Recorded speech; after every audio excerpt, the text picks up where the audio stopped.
Hola, me llamo Untron 117 y este será el capítulo 4 parte 2 de Licorice Recoil /Mier. Autómata viendo universos. Aclaración: ninguno de los personajes, imágenes y vídeos usados son de mi propiedad. Todo el crédito a sus respectivos autores. Sin más que decir, comencemos.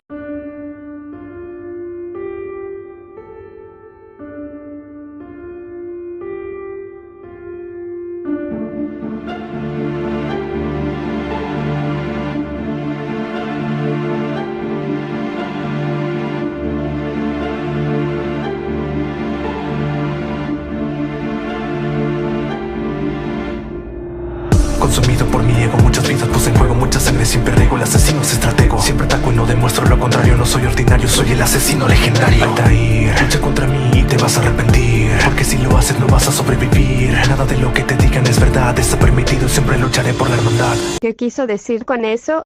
Tal vez quiso hacer las cosas a su modo, pero solo puso en peligro la vida de sus aliados. Viendo que se llamó a sí mismo, el asesino legendario, es probable que sea el tipo de persona que solo se obedece a sí mismo. ¿Otra vez ese credo? ¿Cuál será su verdadero significado? Lo último se lo diría la comandante de Yora mentalmente. Y bien, ¿qué nos dirá de este asesino?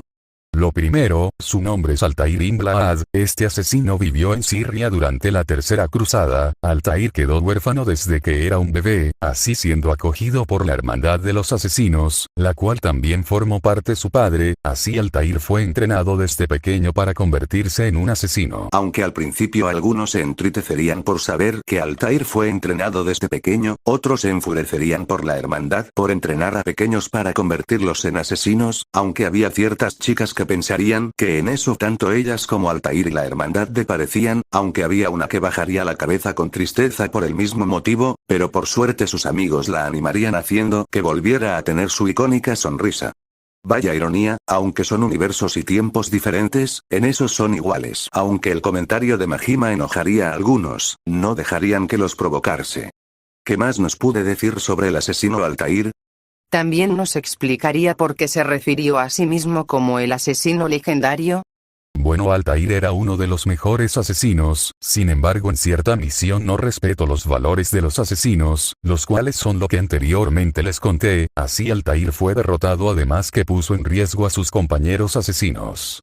¿Con qué a eso se refería con lo que dijo al principio? Después de regresar a su base, los templarios la descubrirían aunque lograron escapar. El maestro de Altair estaba harto de la arrogancia de este, así degradándolo hasta el rango más bajo de los asesinos. Sin embargo, Altair sabría que merecía dicho castigo, así buscando su perdón Altair completaría una misión, a la vez que durante su viaje se volvería un mejor asesino. Hasta el momento solo nos has contado cosas que no lo dejan como un asesino legendario, o al menos no de buena manera. Sin embargo, aceptar sus errores y tratar de mejorar lo convierte en alguien resiliente.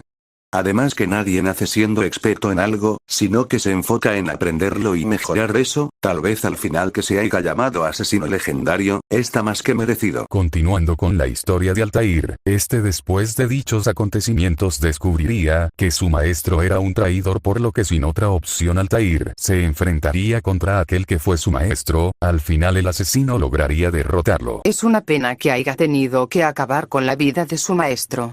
Fue su culpa, él fue quien decidió ser un traidor, tenía que pagar por su traición. Después de eso, Altair recuperó el rango más alto de los asesinos, a la vez que se volvió el mentor de la hermandad, restableció la disciplina, las enseñanzas. En otras palabras, Altair hizo renacer a la hermandad de los asesinos. Después de escuchar todas las cosas que realizó Altair, en especial la última, decir que estaban impresionados era quedarse corto. Creo que con todo eso ha demostrado que el apodo de asesino legendario lo tiene más que merecido. Sin duda, un asesino impresionante. Me pregunto si los demás asesinos que veremos son igual de impresionantes. Solo podemos seguir viendo y esperar que así sea. Vengo de una cuna respaldada por la paz. Seguiré la venganza, lo voy a hacer por mi papá. Una racha de asesinatos contados en mi historia. Pero una injusticia por mi trago oculta morirá. Ezio Auditore, por las alturas siempre me verás. Sé dónde te escondes, de mí nunca te vas a escapar. Sueño de mi padre me voy a encargar de cumplir. Por eso es carita, formo parte de los asesinos. Así que ahora toca un asesino que se guía por la venganza. Es una motivación muy diferente a la de Altair. ¿Pero por qué seguiría ese camino? Por lo que dijo, es posible que su padre haya sido asesinado y por eso quiera venganza. Y para lograrlo se unió a los asesinos. Al ver cómo el asesino en pantalla usaba la hoja oculta los impresionaría, ya que en lugar de salir una cuchilla, esta sería usada como una arma de fuego. Eso fue impresionante. Oye, ¿qué nos puedes decir sobre esa forma de la hoja oculta? Eso se los contaré más adelante, ya que a lo largo de los años la hoja oculta tuvo varias modificaciones, así que eso se los contaré al final. Jaka se vería disgustada por esta respuesta, a la vez que cruzaría sus brazos y volviéndose a sentarse. Entonces, ¿qué nos contará sobre este asesino? Este asesino, cuyo nombre es Ezio Auditore da Firenze, que vivió durante el Renacimiento italiano, desde pequeño Ezio fue rebelde desobedeciendo a sus padres haciendo lo que quería siempre. Así que un rebelde, según lo que leí, era normal que los humanos se comportaran así una vez que entraran a la adolescencia. Puedo confirmar eso.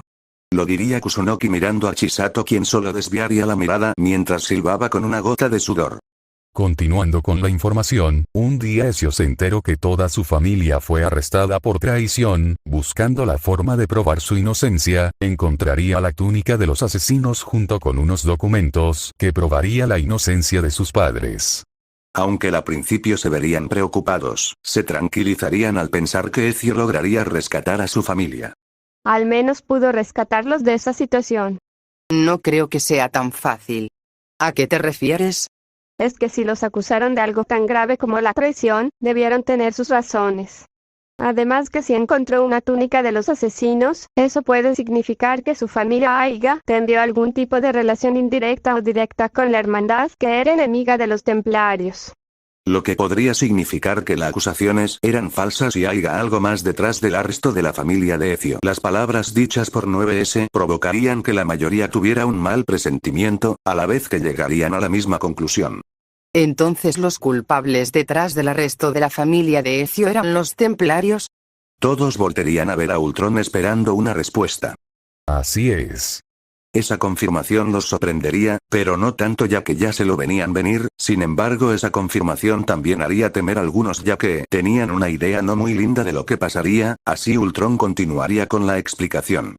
Al día siguiente la familia Auditore sería ejecutada frente a los ojos de Ezio, quien en busca de venganza mataría al ejecutor de su familia. Así Ezio se enteraría de los templarios, quienes irían tras Ezio, quien para su suerte sería salvado por su tío, Mario Auditore, quien le contaría sobre los asesinos y los templarios a la vez que entrenaría a Ezio para ser un asesino. También le enseñaría las reglas de los asesinos y su credo. Es una verdadera lástima que haya tenido que ver morir a toda su familia enfrente suyo.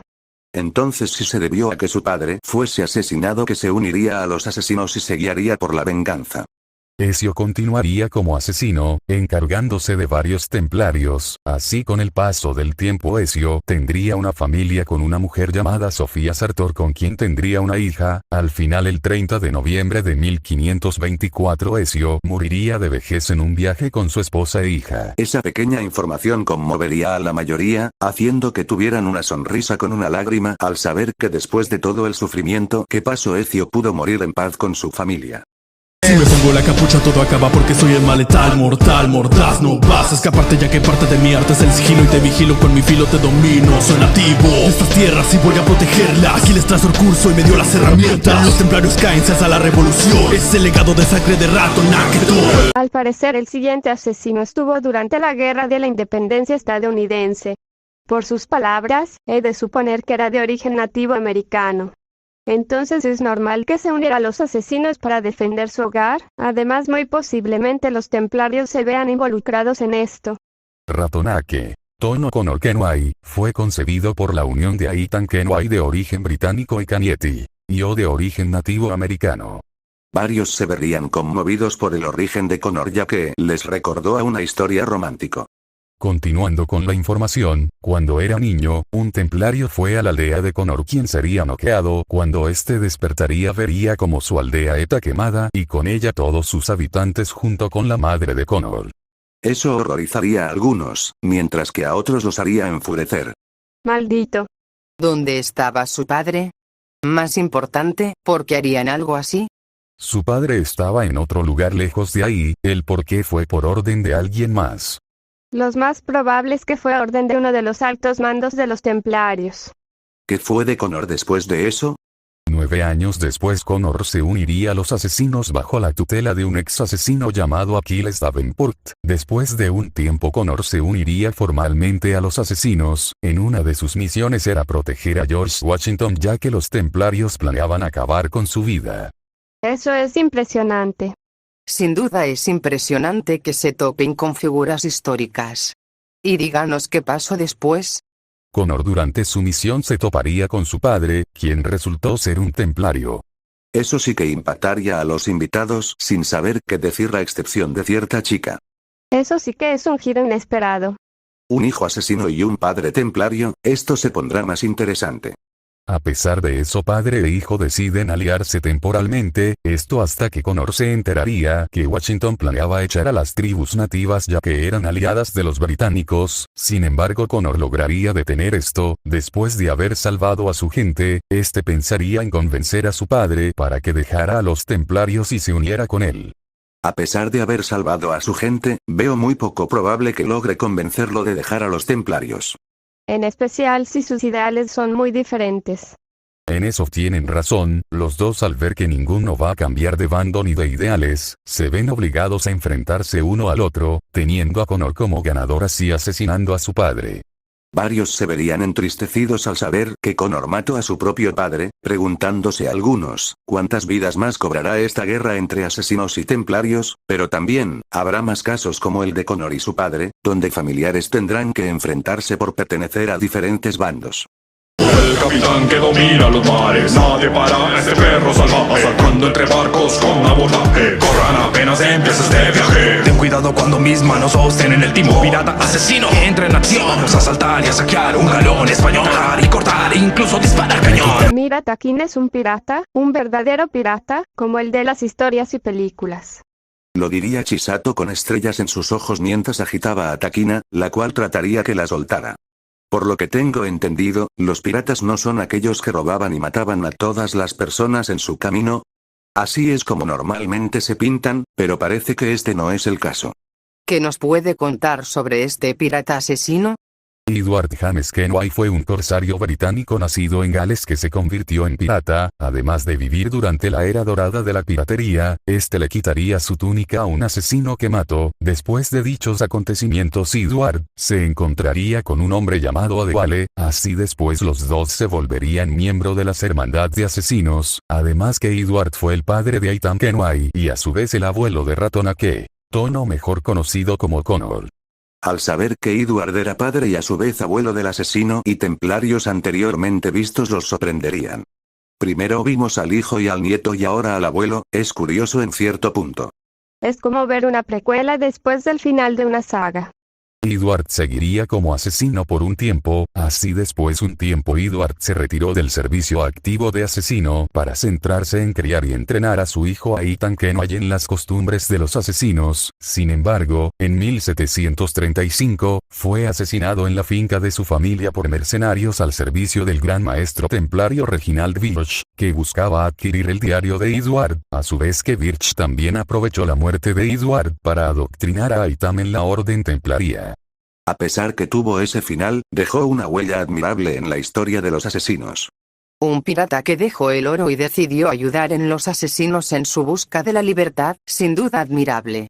Aunque es una pena que no pudo estar con su hijo, si no fuera sido así, de seguro nunca hubiera terminado como terminó.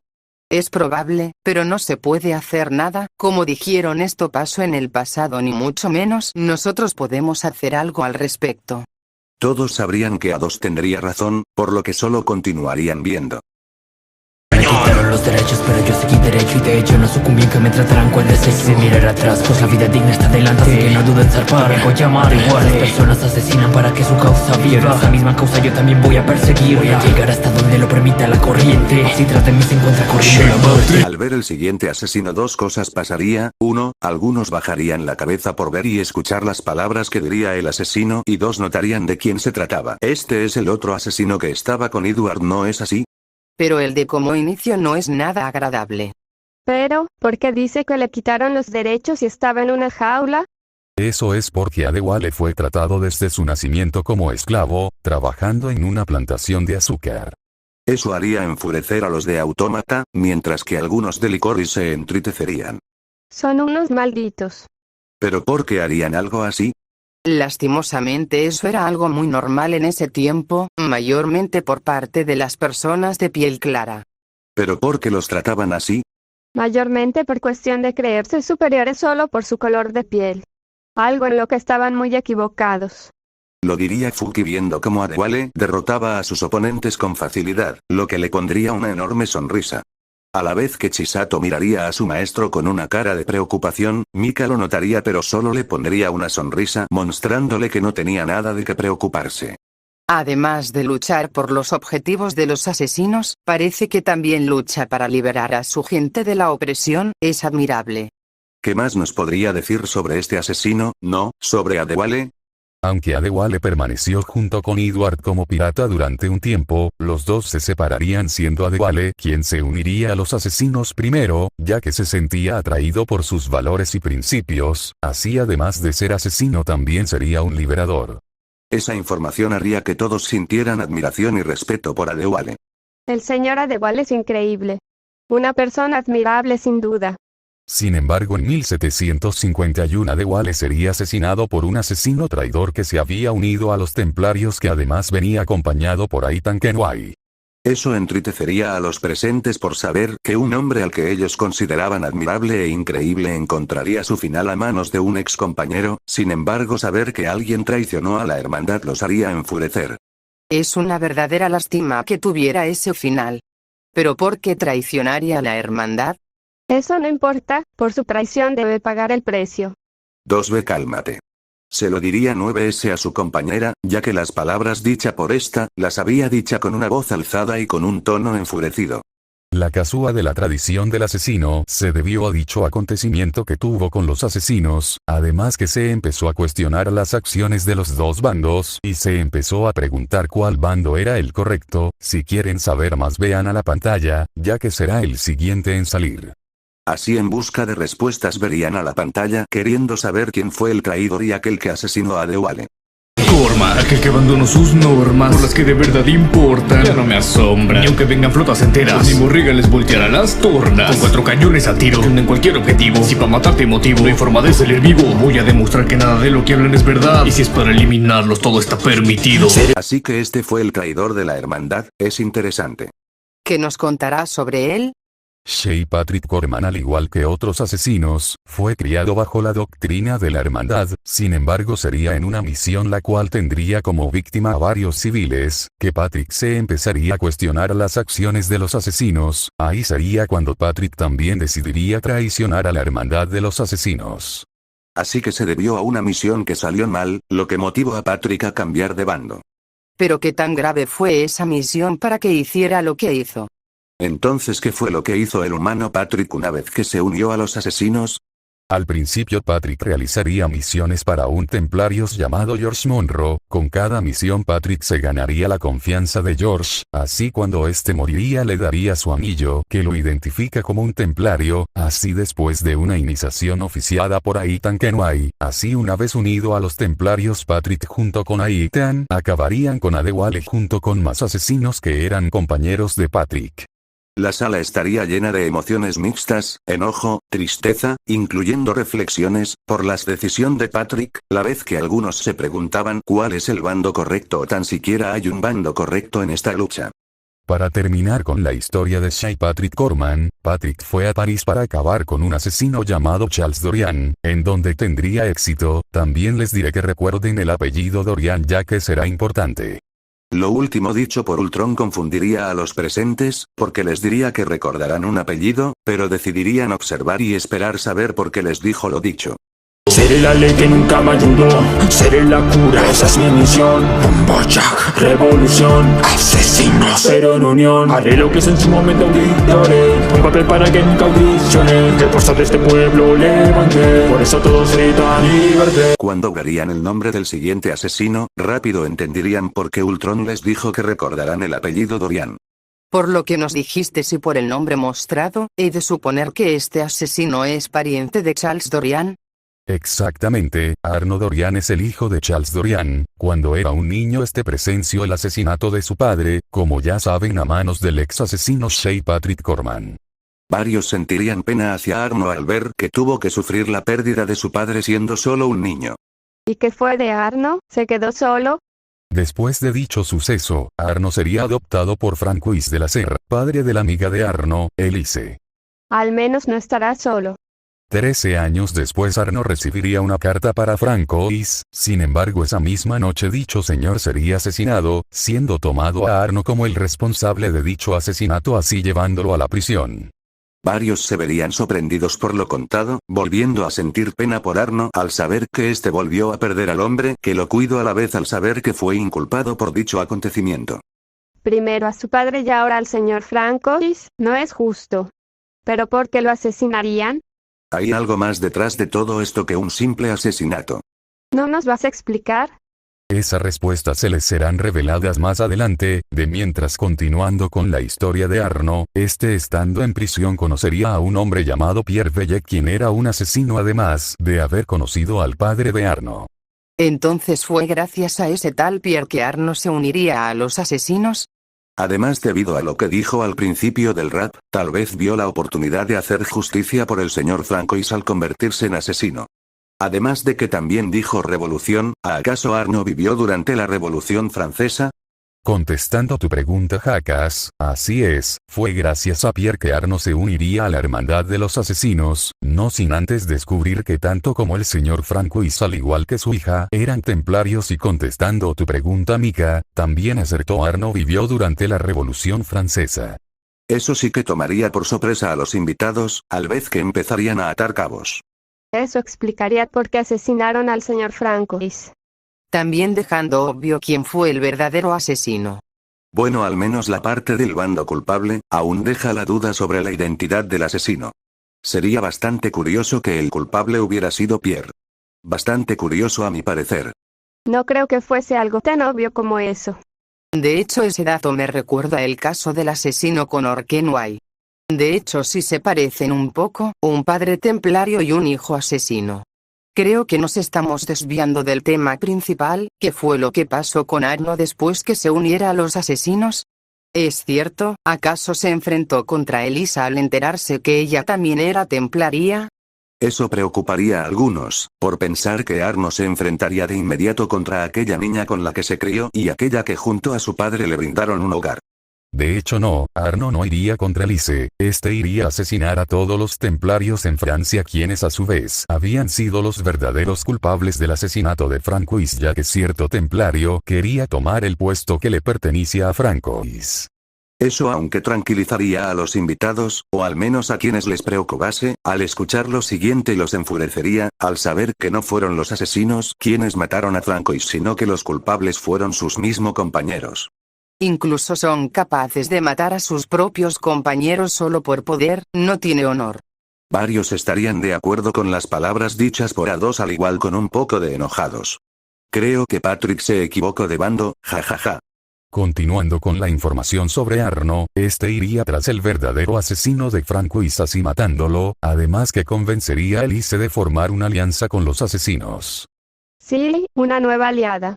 Al menos no tendrá que enfrentarse contra la niña con la que se crió.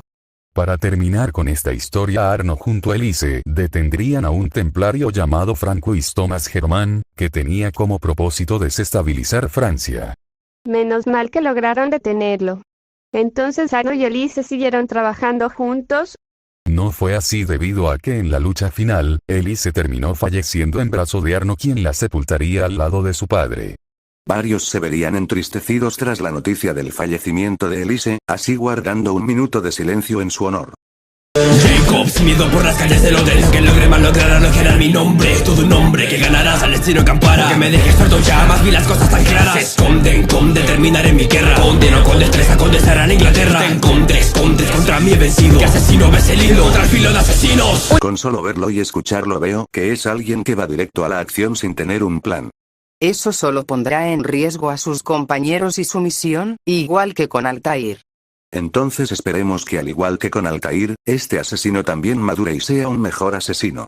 Cambiando de tema, por sus palabras, el ambiente en que se encuentra y tomando en cuenta que todos los asesinos que hemos visto hasta el momento han estado en momentos históricos, he de suponer que este asesino vivió durante la Revolución Industrial en Londres del siglo XIX. Un momento, en la misma época que Jack el Destripador. Lo diría Chisato con clara emoción en sus palabras, mientras que los demás se harían una pregunta, la cual sería realizada por Takina. ¿Y tú cómo sabes eso? Chisato estaría por contestar, si no fuera porque alguien se le adelantaría. Déjame adivinar, por las películas, ¿no? Chisato la vería con una cara que transmitía un poco de enojo, pero no diría nada así confirmando que Fuki tenía razón. Y a todo esto, ¿quién fue ese tal, Jack el Destripador? Bueno, por lo poco que sé, Jack el Destripador fue un asesino que vivió en Londres durante el siglo XIX, como ya escucharon antes, que acabó con la vida de 5 mujeres. Sin embargo, lo que lo hizo tan famoso fue que nunca lograron encerrarlo. Incluso al día de hoy, su identidad sigue siendo un misterio. Han habido teorías sobre la identidad del asesino, pero al final del día solo fueron eso, teorías, y nunca se supo su verdadera identidad. Esa explicación dada por la líder de las Licorice, llenaría de asombro a los del mundo de Autómata al saber quién fue Jack el Destripador y su misterio que lo rodea. Eso es increíble, los humanos siguen impresionándome. Entonces, si también es un asesino, ¿no estaría del lado de la hermandad? Bueno, tal vez en este universo, Jack y la hermandad hayan tenido un tipo de relación. Esa teoría provocaría que todos los invitados dirigieran sus miradas a Ultron en busca de una respuesta. Primero diré el nombre de este asesino, el cual es Jacob Frie, y todas sus suposiciones al igual que sus teorías están en lo correcto. Sin embargo, no diré mucho sobre el Jack el Destripador de este universo, pero sí les diré que él y la hermandad sí tuvieron ciertos encuentros. Al escuchar a Ultron confirmar sus teorías, algunos se alegrarían y una que otra fan de esta historia de terror se emocionaría. Sin embargo, el disgusto sería la emoción compartida por todos a saber que Ultron no les contaría la historia de Jack el Destripador y la hermandad de los asesinos, aunque querían protestar sabrían que era inútil, por lo que solo les quedaría por aceptarlo. Entonces continúa de una vez. Aunque Majima diría ciertas palabras con una expresión que no mostraba interés alguno, tampoco negaría que sentía cierto interés por este asesino en especial, a la vez que le hubiera gustado saber más.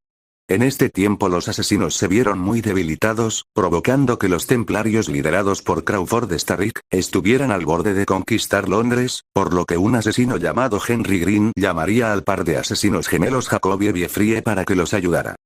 Al saber que los templarios llevaban la ventaja sobre los asesinos los preocuparía. Eso es bastante malo. Si llegaran a controlar Londres, controlarían el Imperio Británico. Sin mencionar que al ser la ciudad más grande del mundo, también controlarían los centros de comercio, los de financiamiento y los políticos.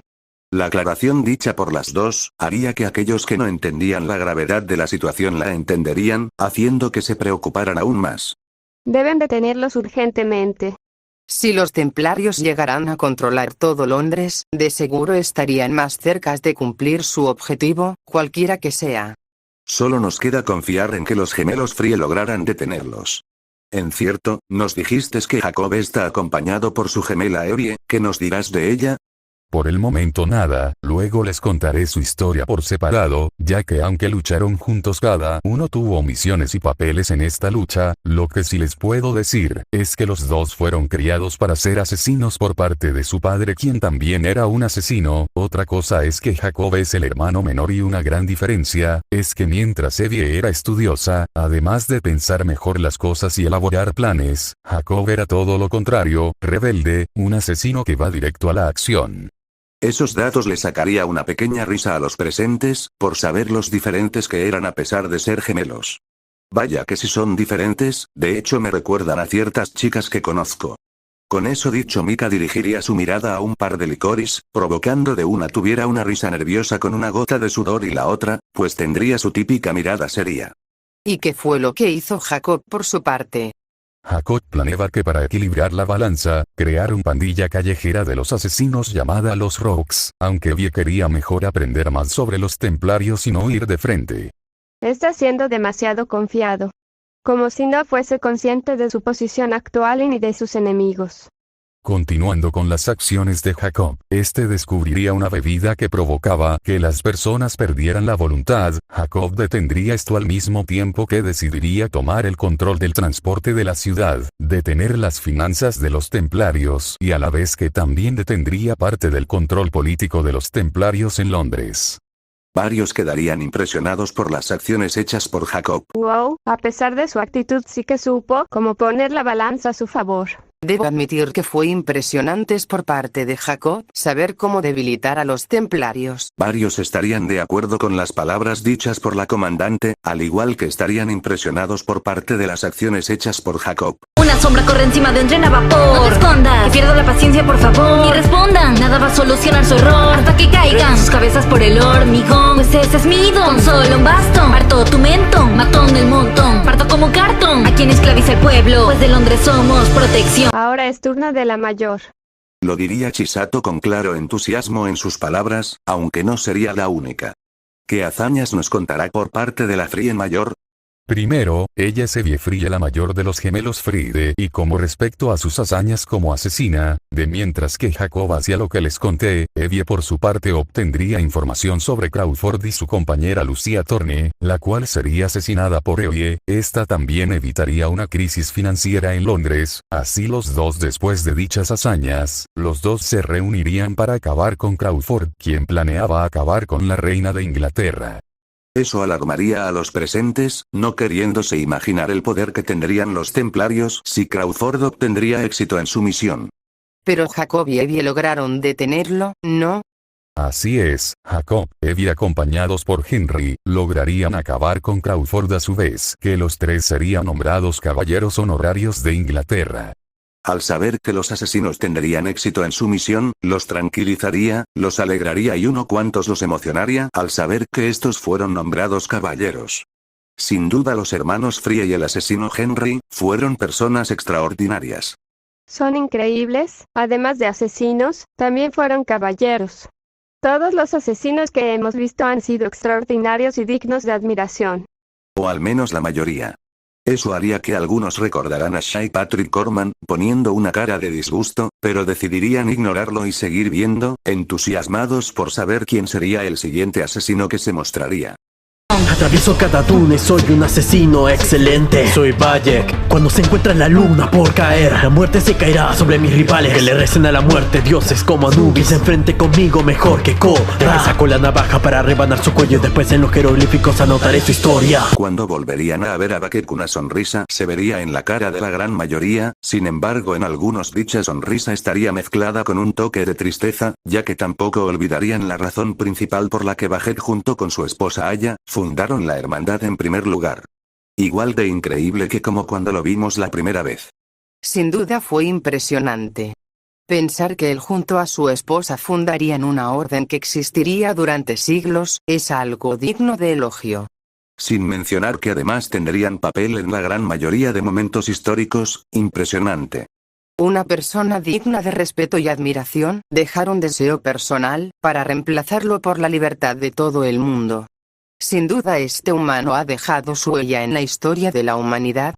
Con esas palabras la comandante haría que todos estuvieran de acuerdo con ella, así continuarían viendo la pantalla, pacientes por ver al siguiente asesino. Portadora del águila, nieta que Leónidas sacrificó. Mi misión, mi familia de hallarla. This is Esparta, defiende tu honor con más ambición. Sangre se derramó, dejar mi legado es la solución. El culto de Cronos nos utilizó, es porque en mi sangre se encuentra ese don. Otra vez por sus vestimentas, puedo suponer que esta asesina es una espartana.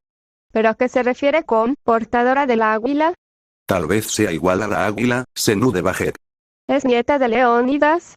Lo diría con gran asombro en sus palabras, las cuales llamarían la atención de los demás. ¿Y tú cómo sabes eso? No es por las películas, obviamente. Lo diría Fuki con una sonrisa burlona a Chisato, a quien le saldría una vena de enojo en la frente estilo anime. Yo leí un poco sobre ese tal Leónidas, aunque el libro estaba muy desgastado y no pude leer su historia completa, tal vez debería buscarlo en la biblioteca. Aunque querían seguir con tema, toda su atención sería dirigida rápidamente al escuchar cómo la sacrificaban, al igual de impactarlos. ¿Pero qué carajos? ¿Por qué harían eso? ¿Por qué Leónidas dejaría que sacrificaran a su propia nieta? Para aclarar esto, primero les diré que esta historia transcurre en el año 431 a.C., 300 años antes de la historia de Bajek y por lo tanto antes que se fundara los ocultos. Entonces volvemos a ver el pasado, después del presente o futuro. Es un poco confuso de hecho. Entonces la mujer que estamos viendo no es una asesina como tal. Pero si está aquí es porque debió tener algún tipo de relación con la hermandad, tal vez dejó algo para ellos. O tal vez se enfrentó a los templarios, ya que aunque sabemos cuándo se fundó la Hermandad de los Asesinos, no sabemos cuánto tiempo llevan existiendo los templarios, sin mencionar que no se hacían llamar así desde un principio. Esas dudas se las aclararé más a futuro. Continuando con la historia, esta espartana es conocida como Casandra, hermana mayor de Alexios. La razón por la que dijo dichas palabras, fue debido a que un oráculo dijo que Alexios, quien era un bebé, debía ser sacrificado a los dioses. Sin embargo, Casandra no estaría de acuerdo con esto, por lo que correría en un intento de salvar a su hermano, pero no lo lograría, así provocando que Alexios y el oráculo cayeran por un precipicio. Esto provocaría que la demás gente la viera como una traidora, provocando que su padre la arrojase por el precipicio. Varios estarían aterrorizados, impactados, además de estar enfurecidos por tales acciones. Las costumbres humanas suelen ser muy confusas. ¿Pero qué pasó con Casandra? Lo diría Mizuki con preocupación en sus palabras, una emoción que sería compartida por muchos. Casandra sobreviviría a la caída, para después ser encontrada por un mercader llamado Marcos, quien al ver que Casandra tenía talento para luchar decidiría adoptarla para así de grande ser su guardaespaldas. Eso lograría tranquilizarlos, a la vez que los alegraría saber que Casandra no estaría sola. Por sus palabras, Casandra buscaría a su familia. ¿Por qué lo haría? Ellos mismos fueron quienes permitieron que ella fuese sacrificada. Se refiere más exactamente a su madre, quien desapareció en los años que ella estaba ausente, y sobre su hermano, quien también sobrevivió a la caída. Eso sorprendería a los presentes, más sobre lo segundo al no esperarse que Alexios también hubiera sobrevivido. ¿Y si los encontró? Así es, sin embargo, resultó que Alexios estaba del lado del culto del cosmos. Ya lo había mencionado, ¿qué es eso del culto del cosmos? Aunque todos tendrían esa duda, también tendrían una idea de quiénes se trataba, para que luego Ultron fuese quien aclararía esas dudas. El culto de Cosmos fue la orden predecesora de la Orden de los Antiguos, la cual a su vez fue la predecesora de los Templarios. Aunque dicha confirmación los sorprendería, la sorpresa sería mínima ya que ya se lo esperaban. Además de existir antes que la hermandad, eso es lo que tiene Casandra en común con los demás asesinos, ella fue la primera en enfrentarlos. Pero entonces, ¿Casandra y Alexios se enfrentaron? Aunque al principio se enfrentaron, después de dichos sucesos, Alexios decidiría unirse a Casandra y estar una vez más con su familia. Al saber que Casandra volvería a estar una vez más con su familia, los aliviaría a la vez que los haría poner una gran sonrisa. Buscando la victoria y la venganza de mis padres, entierro mi hacha, no digas alardes. La reencarnación de Odín te aterra, pelea contra mí y te dejo bajo tierra. Un vikingo que no vas a derribar, un vikingo que no vas a condenar. El lobo alfa se revelará y mi nación se liberará. Ahora toca ver a los vikingos, será interesante. Se ven igual de bárbaros que como los pintan. ¿Qué nos contará sobre este asesino bárbaro? Eivor, quien vivió durante el siglo IX, año 873 después de Cristo, durante las invasiones vikingas de Gran Bretaña, pertenecía a una aldea llamada Eilboer, la cual sería invadida por otro clan llamado, el clan de los lobos, donde Eivor perdería a sus padres a manos de un hombre llamado Pjolve, así buscando venganza. Así que otro asesino que busca venganza. Llamarse la reencarnación de un dios, es muy arrogante por parte de Eivor. Tal vez sea igual al caso de Altair hermano, tal vez muestre que no se equivoca. Sí, pero Altair se decía asesino legendario, mientras que Eivor se está llamando dios. Esperemos que nos den pruebas que Eivor no se equivoque con sus palabras. Pero antes, ¿cómo fue que Eivor se unió a los asesinos? Él como se unió a los asesinos, fue gracias a su hermano adoptivo Sigurd, el cual a su vez fue quien lo salvó de ser asesinado. Sigurd había sido ayudado por dos asesinos llamados Itam y Basim, quienes le regalarían la hoja oculta. Sin embargo, Eivor decidió usarla arriba del brazo ya que prefiere atacar de frente. Además, Itam y Basim se aliaron a Eivor ya que Kjotve era parte de los templarios. Entonces Eivor cumplió su venganza. Así fue, Eivor lograría matar a Kjotve. ¿Qué fue de Eivor después de eso? Eivor y Sigurd se irían de sus tierras, así formando su propia nación de vikingos, la cual llamarían Ravensthorpe, la cual se desarrollaría a una gran velocidad, a la vez que realizaría alianzas con otros clanes. Dicha información provocaría que los invitados quedarían impresionados por dicha hazaña. Ellos dos son impresionantes. Eso hay que admitirlo, crear su propia nación desde cero, y ganar aliados con rapidez, es increíble.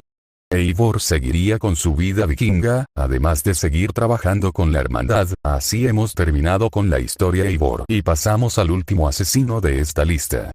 Así asintiendo con una sonrisa, estarían emocionados por ver al último asesino, aunque algunos lo estarían más que otros, al igual que a diferencia de algunos, otros no ocultaban su emoción. Soy un cascarón sin razón de vivir, lo que soy, lo que puedo ser, mi nombre Basim, caminando en cada sombra para la luz de esperanza, la sangre de libertad, cae en la pluma de la garza. Si intento, cada intento, yo no he muerto, si ya vi los ojos de la muerte sigo atento, solo mensajero, no los jueces en lo oculto, Minesh Lilukuati, pelearemos juntos.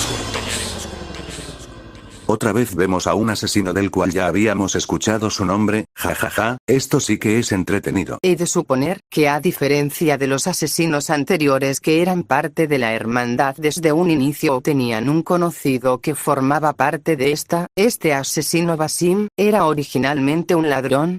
Eso significa que tal vez un robo salió mal, a la vez que Basim tal vez fue salvado por los asesinos, así uniéndose a ellos.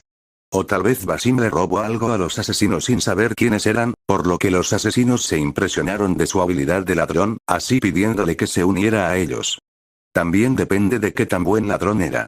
No me agrada que fuese un ladrón, pero no diré nada en contra, al no conocer su situación. Pero el lado bueno, es que dejó de ser un ladrón y se convirtió en un asesino, aunque no suene como una mejora. El objetivo así como su significado de ser un asesino sí lo es. Creo que en lugar de seguir haciendo teorías, deberíamos dejar que nuestro anfitrión nos explicara la historia de Basim. Así estado de acuerdo con Mika, los invitados mirarían a Ultron pacientes, porque este les contará la historia sobre el asesino visto en la pantalla. Basim ibn Isaac, como adivinaron, fue un ladrón originalmente, quien tras completar un robo, conocería a una maestra de los asesinos. Así después de una misión y después de 2 meses Basim se uniría a la hermandad. ¿Y qué hazañas nos contará sobre Basim? Basim, además de reclutar a Eivor en un futuro, como vieron anteriormente, este asesino tuvo un gran papel en la lucha contra los templarios, asesinado a varios del alto mando de esta orden, además que lideraría una rama de la hermandad en Constantinopla, además que tomar como aprendiz a Itam, el asesino anteriormente visto, continuarían así hasta llegar a Ravensthorpe con Eivor, donde buscarían comenzar un nuevo capítulo para la hermandad. Varios quedarían impresionados por el papel que Basim tuvo como asesino. Sin duda fue impresionante. Entonces esos fueron los asesinos más importantes que hubieron. Esas respuestas se les serán reveladas más adelante, de mientras continuando con la historia de Arno, estando en prisión conocería a un hombre llamado Pierre Bellet, quien era un asesino además de haber conocido al padre de Arno. Entonces, ahora nos hablarás más sobre la hoja oculta. Así es, así que presten atención a la pantalla, que ahora les contaré sobre el creador de la hoja oculta, así como sus modificaciones. Así emocionados por saber la historia del arma de los asesinos, mirarían a la pantalla.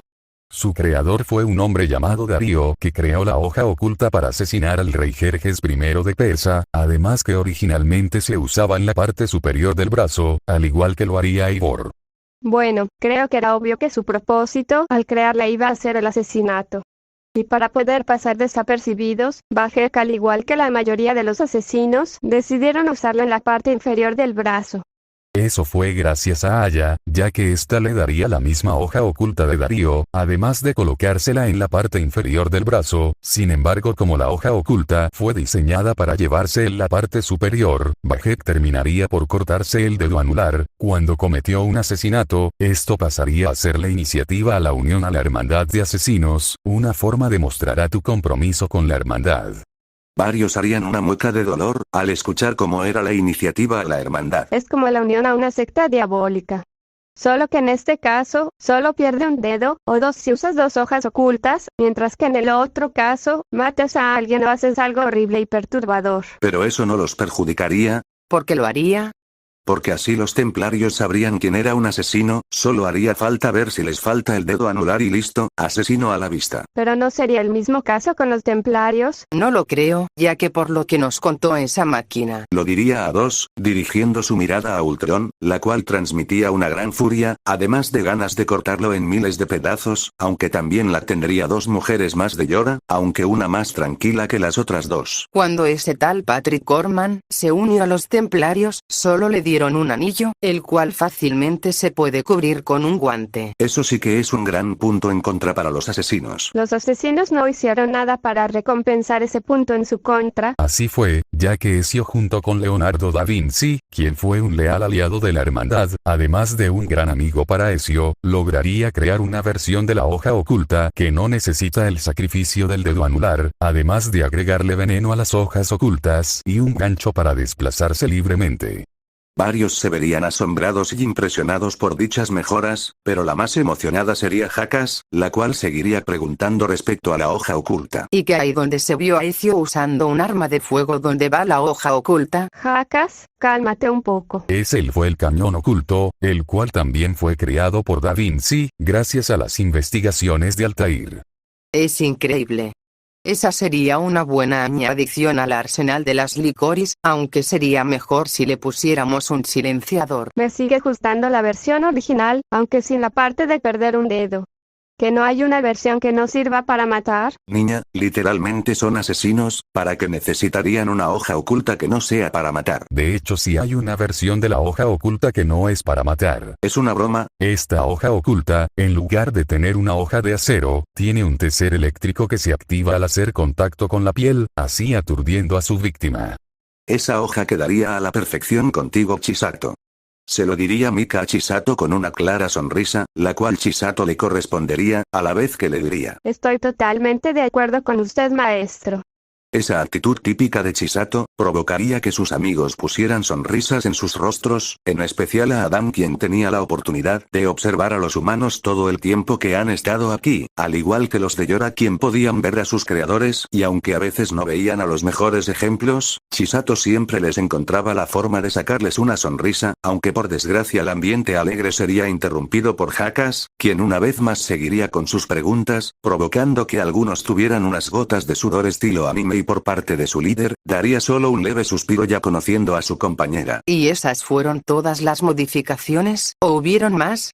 Connor Kenway tuvo una hoja oculta la cual podía rotar 90 grados, convirtiéndola en una arma aún más mortífera, de mientras que Arno usó la hoja fantasma, la cual fue una pequeña ballesta retráctil incorporada a la hoja oculta, tomando el papel de la versión sigilosa del cañón oculto. A la vez, los asesinos usaban dos tipos de flechas. Una que solo mataba a distancia, disparando una hoja similar al de un dardo de cuerda, y otra que servía como un dardo envenenado que enloquecía al afectado. Por último, los gemelos Friede, gracias a Alexander Graham Bell, quien pudo modificar una pistola de gancho, logrando hacer que el mecanismo pudiera unirse al guantelete de los gemelos Friede para que funcionara como un lanzador de cuerdas. Fuera de eso, no hubo más modificaciones, a excepción que algunas hojas ocultas fueran más largas que otras.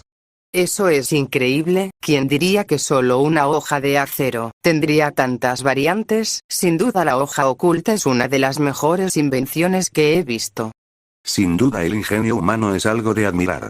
Tienes toda la razón, hermano, son increíbles. Creo que mi favorita fue lanzadores de cuerdas. Imagínense columpiarse por todo Japón. Las que más me llamaron la atención fue el cañón oculto y la que gira 90 grados, aunque también la hoja fantasma, cómo activarán el mecanismo para activarla y desactivarla. Así como otros comentarios se podrían escuchar en la sala, diciendo cuál versión de la hoja oculta es su favorita, a la vez que se preguntaban si podrían crearla o cómo se sentiría usarla, y así, hasta que la comandante de Yora hablaría, provocando que toda la atención fuese dirigida hacia ella. Entonces, ¿esa fue todo sobre esta reacción? Así es. Entonces, ¿nos podría explicar a qué se refiere los asesinos con ese credo? Nada es verdad, todo está permitido. Mejor vean a la pantalla y obtengan la respuesta por ustedes mismos. Así, ansiosos por tener la respuesta, volverían a ver a la pantalla, ya que la comandante no era la única que le llamaban la atención el significado del credo de la Hermandad de los Asesinos. Antes mencionaste un credo. ¿Cuál es? Nada es verdad. Todo está permitido. Eso es bastante cínico. Lo sería si fuera una doctrina. Pero es una mera observación de la naturaleza de la realidad. Decir que nada es verdad supone darse cuenta de que los cimientos de la sociedad son frágiles y que debemos ser los pastores de nuestra propia civilización. Decir que todo está permitido es comprender que somos los arquitectos de nuestros actos y que debemos vivir con las consecuencias, ya sean gloriosas o trágicas. Es bastante más complejo de lo que creí. Las palabras, así como pueden ser engañosas, también pueden tener doble sentido. Fueron unas muy sabias palabras del asesino Ezio, su credo es magnífico. También es bastante más profundo de lo que creí. Creí que sería algo más parecido a lo que dijo Kurumi. Ya lo dijo el señor Mika, las palabras pueden ser engañosas y tener más de un sentido. Disculpen, pero, de pura casualidad, alguien me lo podría traducir. ¿Es en serio que no entendiste a lo que dijo? De hecho no fue la única. Por 3, jeje. Los presentes solo mirarían a las tres chicas con caras desconcertadas, con gotas de sudor estilo anime, y algunos con sus manos en sus rostros. En pocas palabras y simples, su credo está diciendo que las mentes de todos deben ser libres y debemos asumir las consecuencias de nuestros actos, ya sean buenas o malas. Ya entendí. Gracias, señorita Kusunoki. Igualmente, muchas gracias. Muchas gracias, señorita Kusunoki. Ahora con eso aclarado, ¿me podrías contestar una pregunta, por favor, Ultron? Si puedo la contestaré. ¿Me podría decir por qué pelean los asesinos y los templarios? Esa pregunta, además de llamar todos la atención de los individuos en la sala, también los sorprenderían al no esperar que fuese Chisato quien la realizara. Para decirte el motivo de la lucha de estas dos organizaciones, que han sobrevivido al paso del tiempo y adaptado a este mismo, debo decirte el objetivo de las mismas, el cual es alcanzar la paz mundial. En lugar de aclarar la duda, la respuesta de Ultron solo los llenaría confusión. Espera, no entiendo. Si los dos quieren la paz, ¿por qué luchan en lugar de trabajar juntos? Eso se debe a que la doctrina templaria estaba basada en una visión inherentemente pesimista de la humanidad, a diferencia de los asesinos, que creían que el libre albedrío era una cualidad inherente y un derecho para toda la humanidad. Los templarios insistieron en que la libertad causaba caos y agitación, y en última instancia amenazaba el tejido de la civilización misma. En palabras más simples, los asesinos creen que para que haya paz es necesario libertad, y los templarios creen que la libertad evita que haya paz y por eso buscan el control mundial, ¿no es así? Eso dejaría a los presentes pensativos, pensando que Bando tenía razón, o tan siquiera uno la tenía, a la vez que también algunos se preguntaban, ¿hay un bando bueno? Aunque bueno, la gran mayoría debido a lo contado y sobre las acciones de algunos miembros de los dos bandos, ya sabían a qué bando apoyaban en esta lucha que ha durado siglos enteros. Con eso hemos terminado con esta reacción y con este universo, por lo tanto ya se pueden retirar a sus dormitorios. Ultron, ¿te puedo hacer una última pregunta antes de irnos? ¿Cuál es esa pregunta? ¿Esta guerra está cerca de terminar, o tan siquiera terminar algún día? Esa información es desconocida incluso para mí, pero si quieres tener una posible respuesta, solo es necesario pensar en la historia humana, al final uno prevalecerá y el otro caerá, para al final traer la paz tan anhelada, o traer el fin de la raza humana. Las palabras dichas por la máquina solo dejaría en un profundo silencio la sala, provocando que nadie dijera ni una sola palabra, así retirándose finalmente. Fin del capítulo. Hasta la próxima.